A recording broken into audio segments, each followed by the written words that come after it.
This L that is coming into existence is to my mind not artificial at all, not alien at all. What it really is it's a new conformational geometry of the collective self of humanity. I think that the great lantern that we must lift to light the road ahead of us into a perfect, seamless fusion with the expression of the product of our own imagination is the AI. To me, the connecting bridge, well, there are many, but the most obvious one is consciousness expansion. After all, psychedelics, before they were called entheogens, before they were called hallucinogens, before they were called psychedelics, they were simply psychedelics. They were simply text-sourced psychedelics.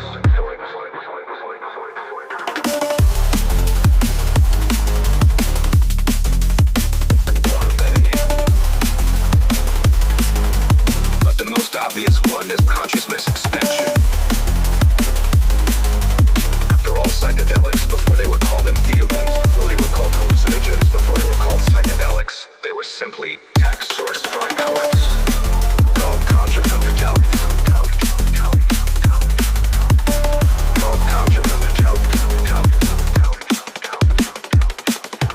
Called consciousness expanding drugs.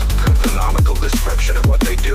Certainly the technology of cybernetics is a consciousness expanding technology.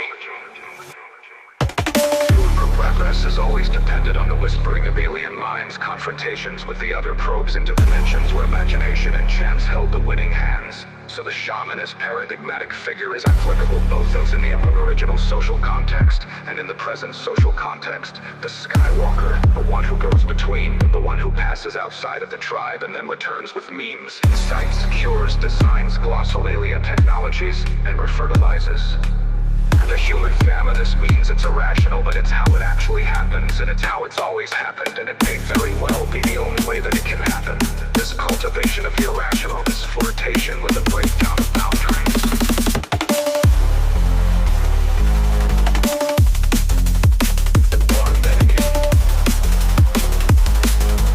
But the most obvious one is consciousness expansion.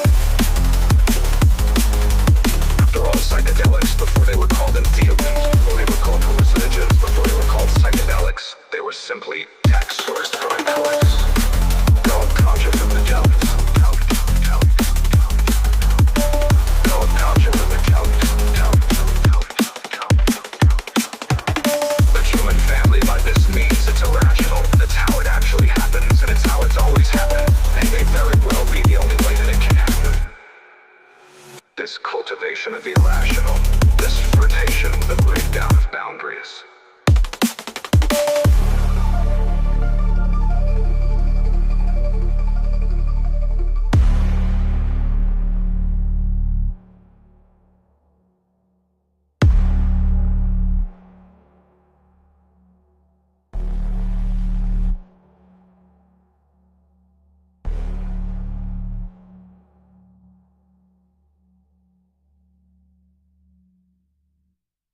So the electronic media and the psychedelics work together in this peculiar way to accentuate archaic values which are counter to the print constellated world.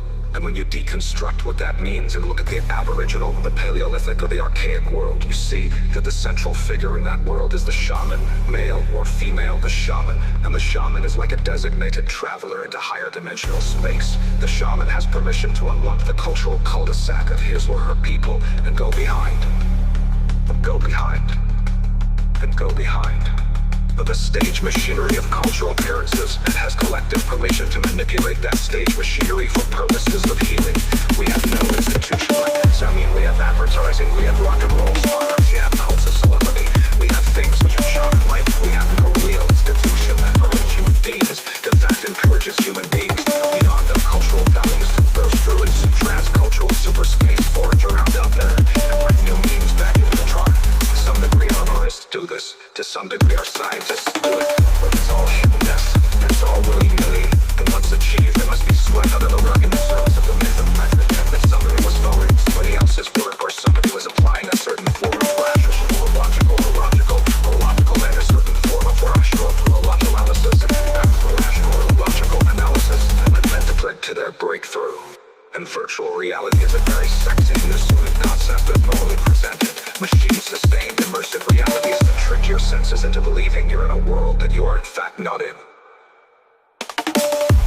fact, the entire enterprise of civilization has been about building these active photons moving on a screen, but nevertheless, the name of the game is the same, which is to cast an illusion between man and reality, to build a cultural truth in the stead of the natural truth of the animal body and the felt moment of immediate experience.